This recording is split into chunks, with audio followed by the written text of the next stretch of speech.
La méditation de ce 28 novembre est intitulée « Toute œuvre passe en jugement ». Dieu amènera toute œuvre en jugement, au sujet de tout ce qui est caché, soit bien, soit mal. Ecclésiaste 12, 14. Pour chaque individu, il y aura un processus en marche beaucoup plus merveilleux que celui par lequel le photographe transfère les traits d'une personne sur le cliché. L'art du photographe consiste simplement à obtenir des photographies de quelque chose de périssable. Mais dans le registre de la vie, le caractère est gravé avec exactitude, et si ce registre est obscur, il ne pourra jamais être effacé, sauf par le sang du sacrifice expiatoire.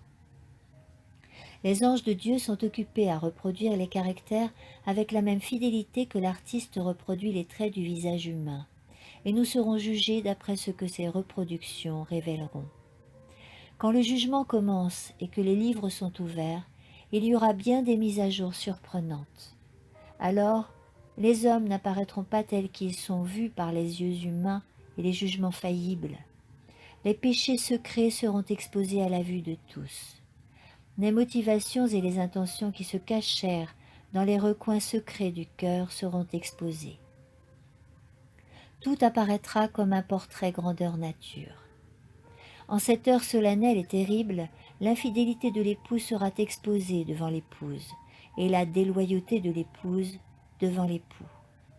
Pour la première fois, les parents sauront quel fut le vrai caractère de leurs enfants, et les enfants verront les fautes et les erreurs de leurs parents. Celui qui vola un voisin en recourant à la fausseté n'échappera pas à ses gains mal acquis. Dieu garde, dans ses livres, une copie exacte de tout acte injuste et de chaque transaction malhonnête. La mémoire sera fidèle et claire pour condamner le coupable qui ce jour-là a été trouvé en défaut. L'esprit se souviendra de toutes les pensées et les actions du passé. La vie entière passera en revue comme des scènes panoramiques. Amen.